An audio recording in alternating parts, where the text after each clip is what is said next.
मेरा आगे भविष्य क्या होगा, इस बात का भी मैं जानकारी ले लूं। और कुछ भव्य आत्मा होते हैं, सोचते हैं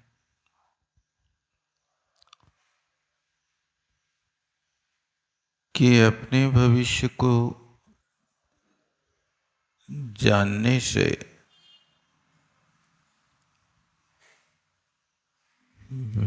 कुछ लोग डबल चिंतित हो जाता है।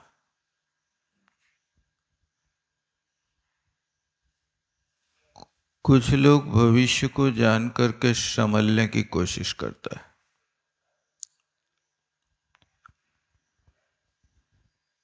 कुछ लोग ऐसे होते हैं जो अपने जीवन से हताश हो जाता है।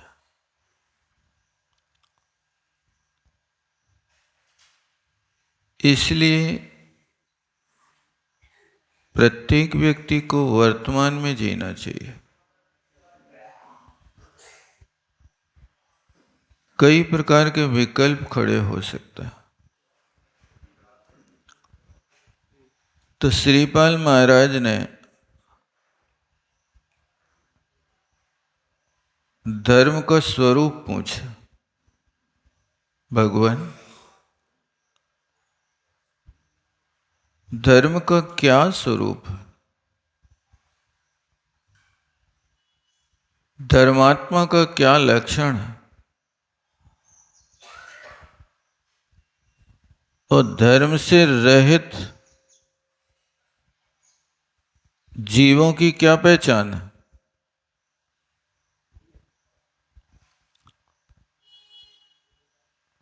तो आचार्य भगवान ने कहा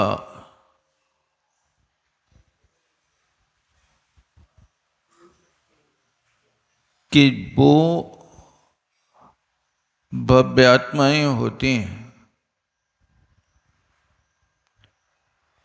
जो हमेशा जन्मजात उनके पास धर्म की प्रवृत्ति होती है।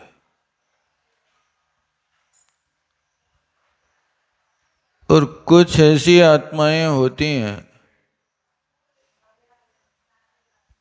कि जो धर्म से मुक्त होते हैं।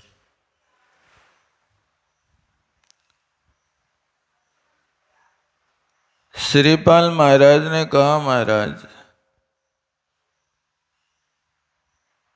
जो आत्माएं धर्म से मुक्त होती हैं, पहले मुझे उनका स्वरूप बता दो।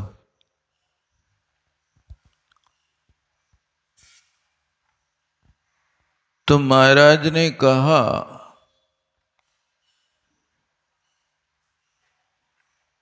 ऐसे 10 लोग होते हैं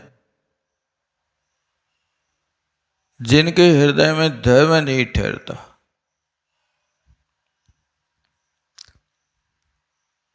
सबसे पहला व्यक्ति बताया कि जो नशे में धुत हो।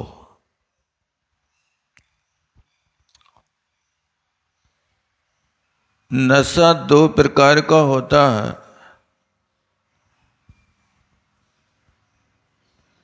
एक बाहरी वस्तु के सेवन करने से नशा होता है,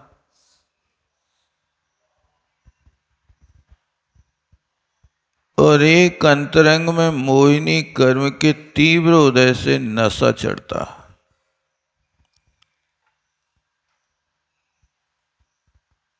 जो बाहरी वस्तु के सेवन करने से नशा चढ़ता है, वो नशा तो 2-4 घंटे में उतर जाता है, लेकिन मोहिनी कर्म का नशा ऐसा है कि जो अनादि काल से जीव के साथ चल रहा है। जिसको अपन पढ़ते हैं, मोह महामद पियो अनादि। भूले आपको भरमतवादी।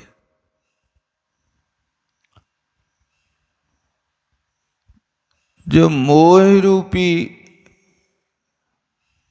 मादक पदार्थ है, जिसको इस जीव ने अनादिकाल से पी रखा,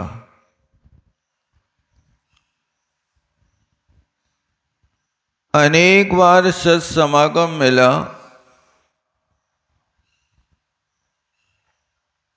यहाँ तक कि संतों के समागम से स्वयं भी संत बन गया,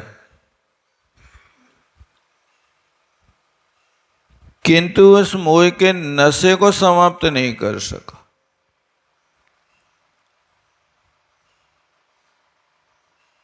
ये मोह का नशा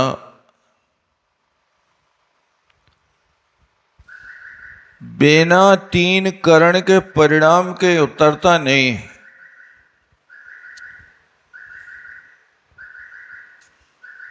जब तक ये 3 करण के परिणाम नहीं होते, आधा करण, अपूर्व करण, निवृत्ति करण, तब तक मोहिनी कर्म की प्रकृति का कभी भी अभाव नहीं होता। न बंध का अभाव होता है, न उदय का अभाव होता है। इसलिए उस व्यक्ति के पास धर्म नहीं ठहरता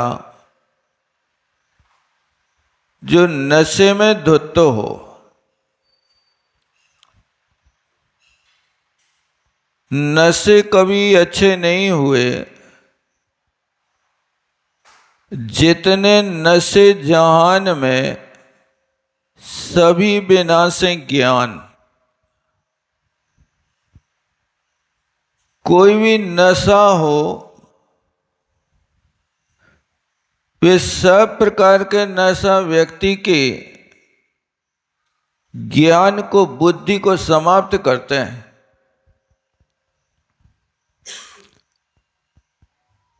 इसलिए कभी भी भूल करके कोई नशा करने की कोशिश मत करना।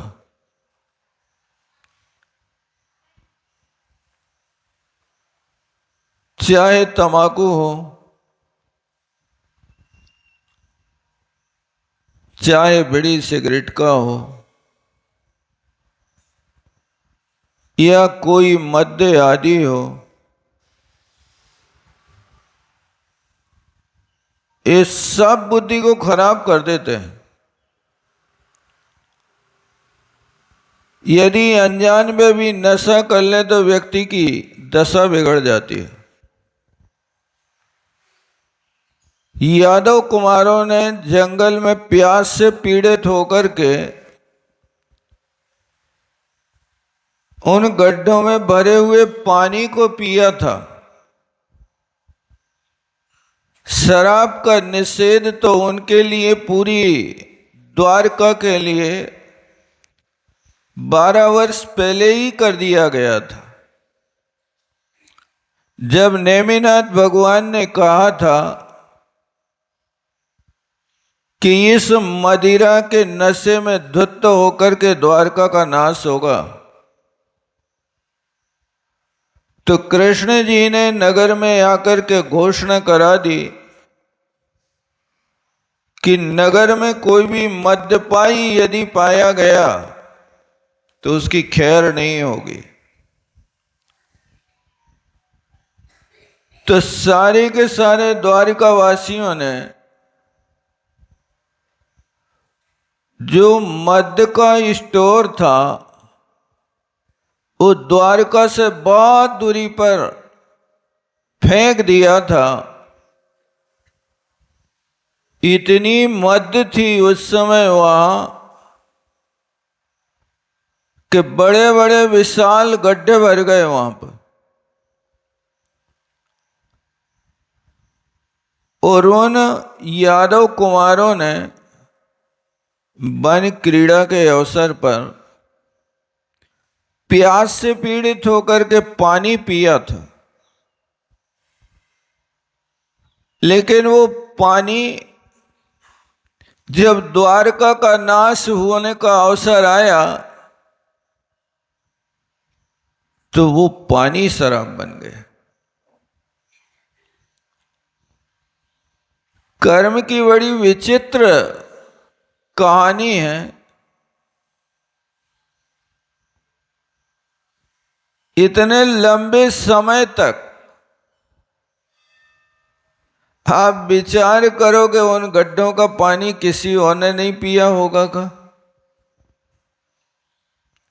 लेकिन कुछ निमित्त ऐसे होते हैं कि जिनको टाल नहीं सकते, और वो पानी शराब का काम कर गया। और नगर प्रवेश करते समय नगर के द्वार पर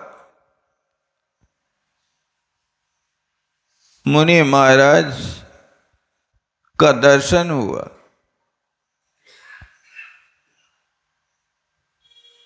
तो जो धर्मात्मा परिवार के बच्चे थे,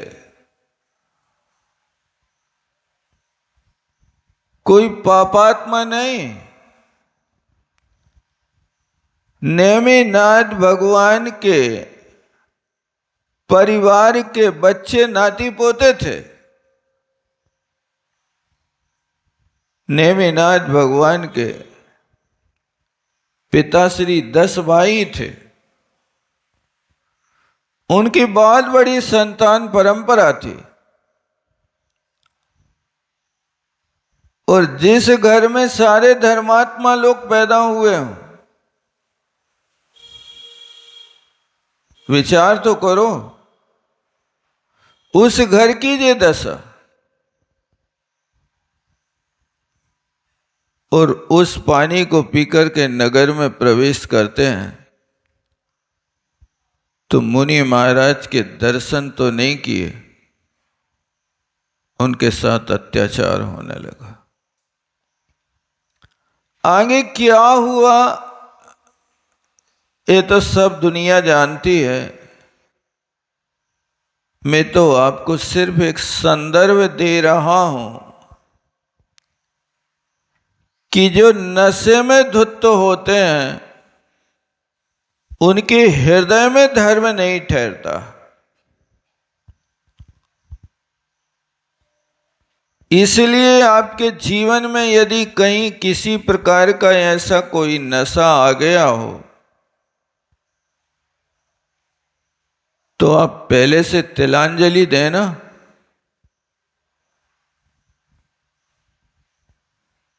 अभी एक लड़का आया था, 18 साल 20 साल का होगा, 2 दिन पहले।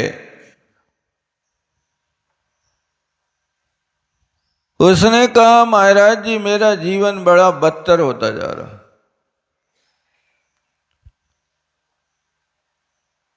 अभी मेरा मुख 4 अंगुल खुलता था, अब 2 अंगुल खुल रहा है। तो उसके साथी ने कहा महाराज इसको कोई गले में गिल्टी नहीं हुई है, इसने राजश्री खा खा करके अपना शरीर बर्बाद कर लिया इतनी अवस्था। बोले 7 दिन से मैंने उसका त्याग कर दिया है, लेकिन वो बढ़ता ही जा रहा है। अभी 2 अंगुल था, अब 1.5 अंगुल रह गया। मैं बहुत चिंतित हूं। मैंने कहा बेटा बीज तो तुमने जहरीला अपनी आत्मा में बो ही दिया है, अब तुमने त्याग भी कर दिया है, तो जो पहले का सेवन किया हुआ है वो तो फल प्रदान करेगा ना। अब ऐसी चिंता हो रही कि कहीं मुझे कैंसर ना हो जाए। ये चीज तो पाप करने के पहले सोचना थी ना। कि मैं जो काम कर रहा हूं इसका फल क्या होगा। इसलिए याद रखना, जितने नशे जहान में सभी विनाशे ज्ञान, इस सब अपनी बुद्धि का नाश करने वाले होते हैं। इसलिए कोशिश करना कि ऐसी वस्तु का सेवन नहीं करना। और दूसरा व्यक्ति होता है, पहला व्यक्ति नशे में धुत हो और दूसरा प्रमाद से युक्त हो। प्रमादियों के हृदय में धर्म नहीं ठहरता। ये प्रमादी लोग कहते हैं आज का काम कल कर लेंगे, कल का कर लें परसों। जल्दी जल्दी क्या पड़ी है, अभी तो जीना बरसों।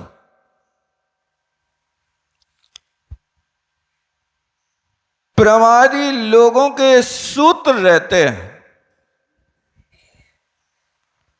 कौन आज ही प्रलय पड़ रहा है। अरे भैया, है ना भरोसा आज का, फिर कल की क्या बात।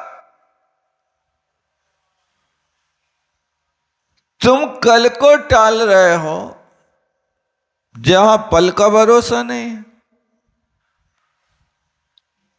जिसने कहा कल, दिन गया टल। जिसने कहा परसों, बीत गए बरसों। और जिसने कहा आज, उसने किया राज। आपको राज करना है तो अच्छे कार्य के लिए कल पे मत टालना। आपके जीवन में यदि कोई व्यसन आ गया, नशा आ गया, यहां तक कि सुपारी खाना भी यदि आपके जीवन में आ गया, तो वो भी आपके लिए पराधीनता की जिंदगी में डाल देगा।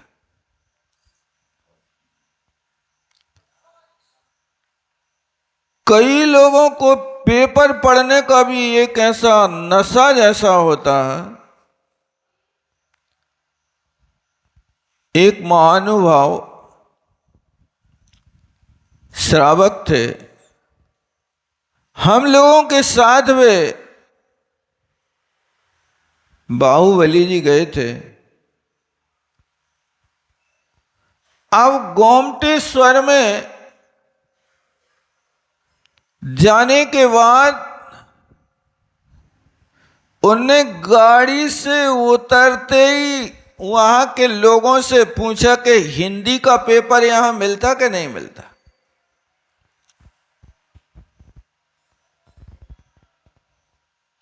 मैंने उनसे कहा कि आप वंदना करने आए हो, परमात्मा की भक्ति करो।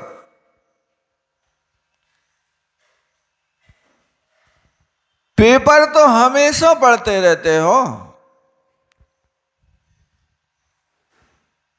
तो उनने उत्तर दिया कि मैं भोजन करने के बाद पेपर पढ़ता हूं और पेपर पढ़ते पढ़ते ही मुझे नींद आती है। यदि पेपर नहीं पढ़ूंगा तो नींद नहीं आएगी, नींद नहीं आएगी तो मैं बीमार हो जाऊंगा। अब उस व्यक्ति ने कहा कि पेपर मिलेगा आपको तो विद्यानंदी निलय में मिलेगा। अब जहां रुके थे मठ से वो विद्यानंदी निलय करीब 1 किलोमीटर की दूरी पर होगा। वे वंदना करके आते, आहार करते, आहार करके फिर पेपर लेने 1 किलोमीटर जाते, और वहां पहले दिन तो उनने 10 दुकानों पे पूछा होगा पेपर है हिंदी, मिल गया भाग से। लेकिन वो कौन सा पेपर मिला? आज का नहीं, कल का मिला। तो भी वे 1200 पेपर ले आए। उनने कहा भैया जी मैं तो कभी तारीख नहीं देखता, मैं तो पेपर देखता।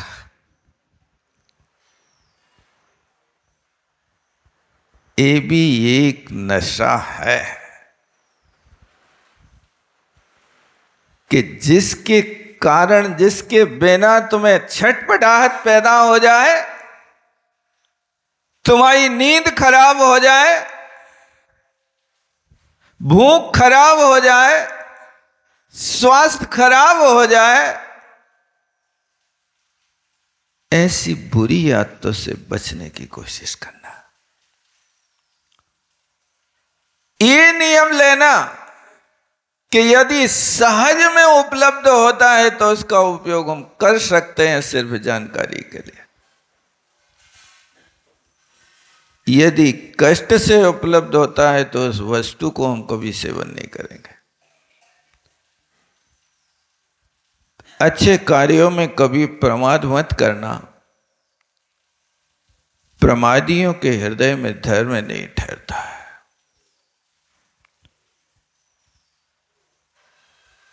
इसलिए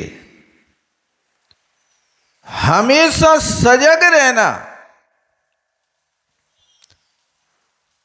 हित और अहित की बात तो हर व्यक्ति जानता है। हमारा हित किस में है, अहित किस में है, ये तो छोटा सा बच्चा भी जानता है। वो खेल रहा है दत्तचित्त होकर के, लेकिन समय होता है तो खेल छोड़ के भागता है। हम समय से नहीं जाएंगे तो मम्मी पिटाई करेगी।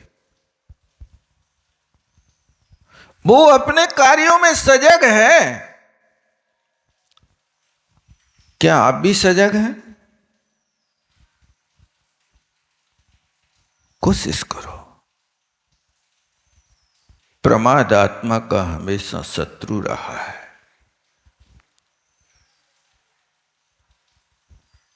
आपको सोना बहुत अच्छा लगता है। कई लोग कहते हैं कि सोने के बाद उठने का मन नहीं करता। ऐसा लगता थोड़ा और सो लो, थोड़ा और सो लो, बहुत आनंद आता।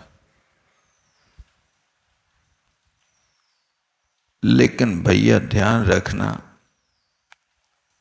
समय तो आपके पास उतना ही है, चाहे सोने में गमा दो या सोना बना लो। 24 घंटा से ज्यादा तो किसी के पास है ही नहीं।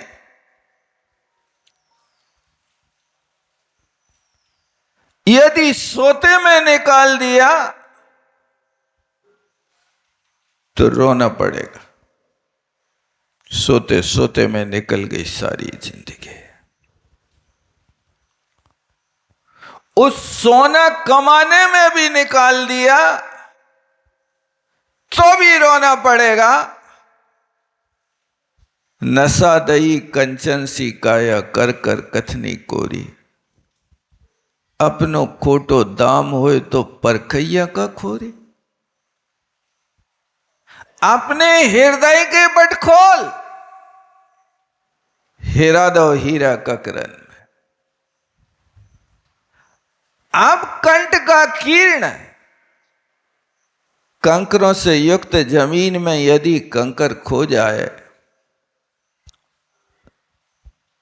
तो रतन खो जाए तो फिर पाना बहुत मुश्किल है। इसलिए कहीं आप अपनी जिंदगी को, जिंदगी के रत्न को प्रमाद के कंकड़ों में तो नहीं खो रहे। यदि मंदिर से घर जाना पड़े तो कहना कि थोड़ी देर रुक जाओ, लेकिन घर से मंदिर आना पड़े तो ये एक पल का भी विलंब मत करना।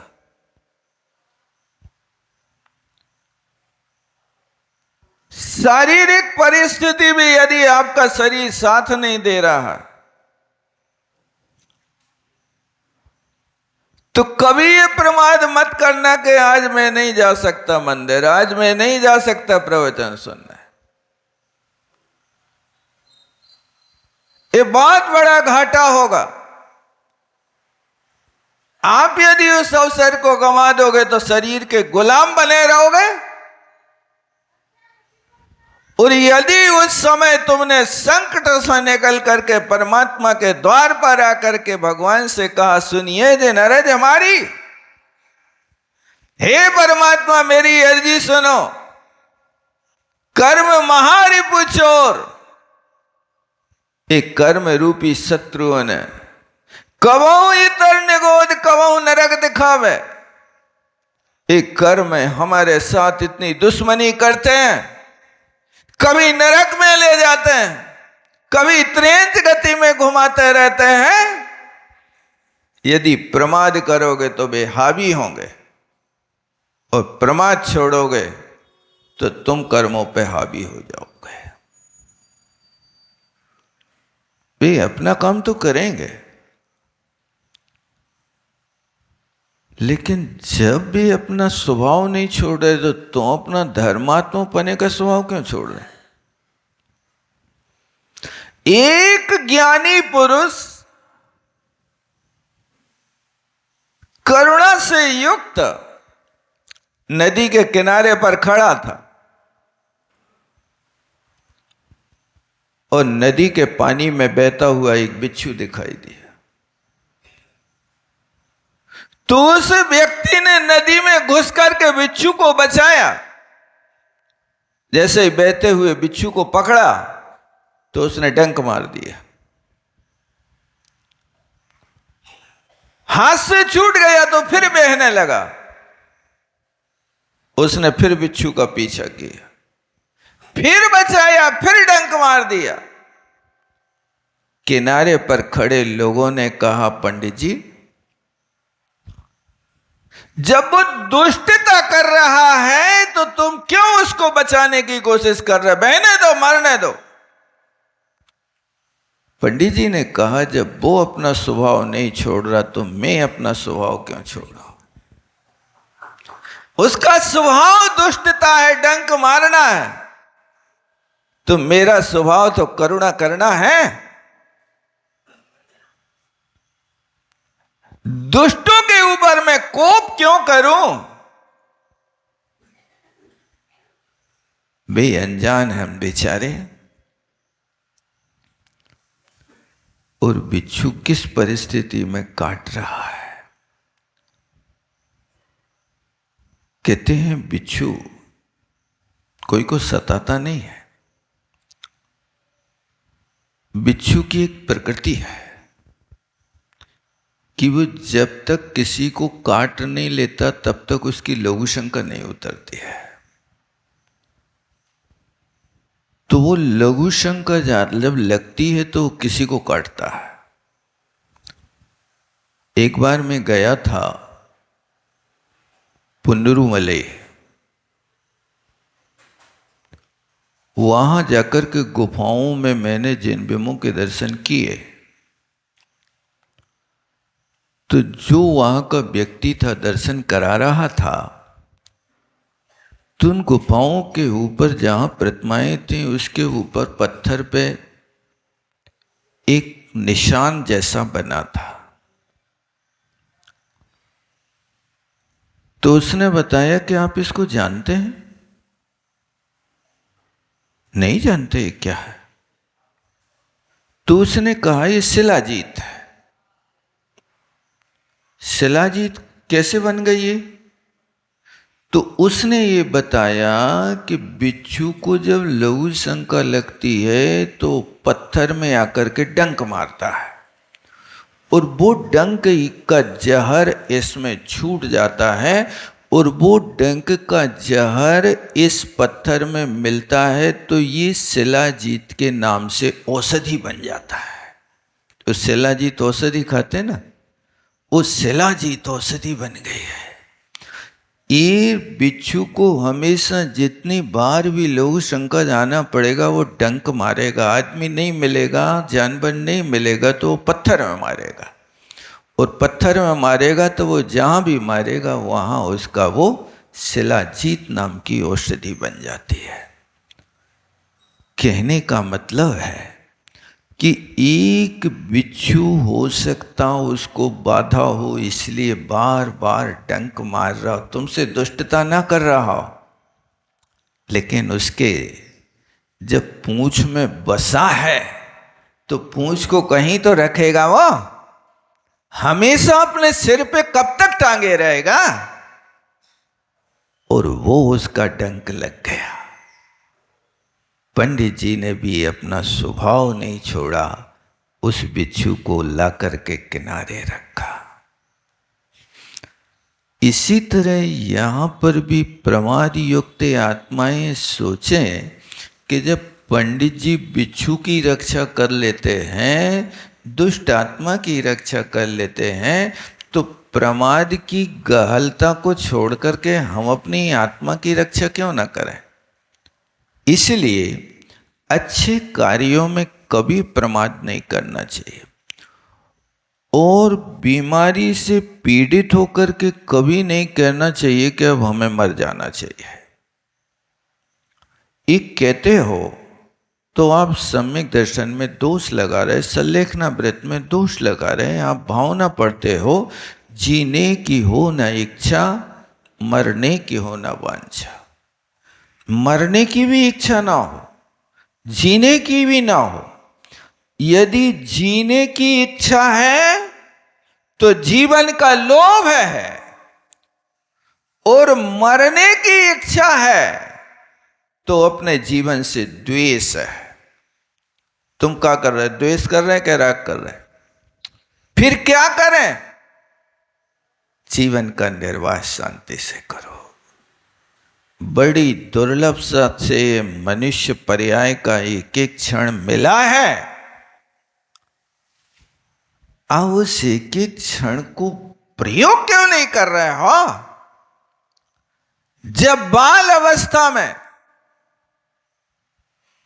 तुमने भावुकता में आकर के ज्योतिषी को हाथ दिखाया था, और उस ज्योतिषी ने कहा था बेटा तुम चिरायु हो, शतायु हो, 100 बरस तक जियोगे। उस ज्योतिषी की बात को सुनकर तुमने आनंद लूटा था कि आंसू बहाए थे? क्या किया था बताओ? उसने कहा तुम शतायु हो, दीर्घायु हो। कैसा लगा था? अच्छा लगा था ना? अब जब दीर्घ आयु का तुम्हें संकल्प हो ही गया, तो 80 वर्ष में मरने की क्या सोच रहे? उस समय तो आनंद मना रहे थे। आज क्या है? आज बुढ़ापा है। भैया ये तो नियम है। जन्म होने के बाद शैशव अवस्था होती है, शैशव के बाद तरुण अवस्था होती है, तरुण के बाद प्रौढ़ होता है, प्रौढ़ के बाद बुढ़ापा आता है, और बुढ़ापे के बाद क्या आता है? बुढ़ापा के बाद मौत आती है। पता नहीं है? जब एक दूसरे के पीछे लगे ही हैं तो तुम घबरा करके पहले क्यों मौत को बुलाना चाह रहे? ये प्रमाद की भूमिका कहलाती है। कितने भी कष्ट में हो, कभी मुख से मत कहना कि मैं मर जाऊं, अब मेरे से सहन नहीं होता। ये तो कभी कहना नहीं। यदि रोग आ गया है तो उपचार करना, और वो योग उपचार करना। ऐसा उपचार नहीं करना कि जिसके माध्यम से तुम्हारा धर्म छूट जाए। आप अपने रोग का निदान धर्मात्माओं से पूछना, ताकि तुम्हारी धर्म की परंपरा चली चले। अन्यथा तो यदि तुम डॉक्टरों के चक्कर में पड़ गए तो जिंदगी भर डिपेंड होना पड़ेगा। कोशिश करना डॉक्टरों के और पुलिस के चक्कर में कभी ना पड़ना पड़े। इनके चक्कर में पड़ने से व्यक्ति परेशान हो जाता है। दवाई का चक्कर आ गया तो फिर पिंड नहीं छूटेगा। एक जगह लिखा था, भाई साहब, यदि आप बीमार हो गए तो डॉक्टर को दिखाना, ताकि डॉक्टर जी सके। क्या? यदि आप बीमार हो गए हो तो डॉक्टर को दिखाना, ताकि डॉक्टर जी सके। और डॉक्टर ने दवाई लिखी है तो आप दवाई खरीदना, ताकि विक्रेता जी सके। दवाई खरीदना ताकि विक्रेता जी सके। और यदि तुमने दवाई खरीद ली है तो तुम दवाई नहीं खाना, ताकि तुम जी सको। बस समझ में आई कि नहीं आई? फिर भी टिफिन बांध के चल रहे हो, सुबह से शाम तक 18 गोलियां खा रहे हो। क्या है? इनसे आपके जीवन में अशांति होगी। शांति पाने का फार्मूला है, जैन आचार्यों के द्वारा लिखे हुए आयुर्वेद ग्रंथ, उनको पढ़ने की कोशिश करो। पूज्यपाद स्वामी ने बहुत बड़ा उपकार किया है। मन को स्वस्थ रखने के लिए, वचन को स्वस्थ रखने के लिए और शरीर को स्वस्थ रखने के लिए 3 ग्रंथों की रचना लिखी है। उन्हें मन को स्वस्थ रखने के लिए इष्टोपदेश और समाधि शतक जैसे ग्रंथों का हमारे लिए उपहार दिया है। इतने गजब के ग्रंथ हैं, इतने गजब के ग्रंथ हैं कि जब कभी आपको पीड़ा हो तो समाधि शतक की एक कारिका पढ़ लो, तुम्हारी सारे के सारे संकलेश समाप्त हो जाएंगे। इष्टोपदेश की एक कारिका पढ़ लो, तुम्हारा जीवन आनंद से भर जाएगा। इससे मन की शुद्धि होती है। और वचन की शुद्धि के लिए जैनेन्द्र व्याकरण लिखी है। इस व्याकरण को पढ़ोगे तो आपके मुखार बिंद से जो शब्द निकलेंगे वे अमृत झरेगा। और शरीर की शुद्धि के लिए एक वैदिक ग्रंथ लिखा आयुर्वेद का, जिस ग्रंथ को पढ़ करके तुम अपने शरीर की 7 धातुओं को कैसे सुरक्षित रख सकते हो, ये आपके लिए लिखा है। इनका प्रयोग नहीं करते हो। आयुर्वेद के ग्रंथों में कहा कि यदि तुम 12 साल तक कंटिन्यूअस त्रिफला खा लो रोज, तो तुम कामदेव को नहीं, मौत को भी जीत सकते हो। ये उनका फार्मूला है। त्रिफला क्या वस्तु है? हर वहेरा आंवरा तुम्हारे घर के पीछे कई पेड़ लगे रहते हैं, ये परम औषधि होकर के भी आप प्रयोग नहीं करते। ये तीनों चीजें मिल जाएं तो सारे रोगों का शमन कर देते हैं, वात पित्त कफ को शांत कर देते हैं। कोशिश करो। उन्हें लिखा है कि 12 वर्ष तक त्रिफला कौन सी ऋतु में किस वस्तु के साथ खाना है। 1 साल खाओगे तो आपके लिए क्या लाभ होगा, 2 साल खाओगे तो क्या लाभ होगा, और 12 साल तक खाओगे तो वो लिखा है। वो चीज़ आप लोगों को चाहिए हो तो निर्लोभ सागर जी से ले लेना, उनके पास वो फार्मूला लिखा रखा है। कहने का मतलब है कि अस्वस्थता के काल में भी प्रमादी होने की कोशिश मत करना। अपने आवश्यकों को तब तक करना जब तक शरीर से श्वास ना निकल जाए। श्वास रहते हुए आप नहीं उठ पा रहे तो पलंग पे लेटे लेटे परमात्मा को याद रखना, तो आपका जीवन सफल हो जाएगा। आप वहां भी शुभोपयोगी बने रह सकते हैं। यहां पर श्रीपाल महाराज के प्रश्न का उत्तर महाराज दे रहे हैं कि धर्म से मुक्त कौन कौन आत्माएं होती हैं। तो ध्यान रखना, पहली आत्मा नशे से धुत हो, नशे में धुत हो, और दूसरा प्रमाद से युक्त हो। अब तीसरा कौन सा व्यक्ति है उसको फिर देखेंगे। समय हो रहा। बोलो आचार्य गुरु विद्यासागर जी महाराज की। जावाणी के ज्ञान से सूझे लोकालोक, सोवाणी मस्तक धरूं सदा दे।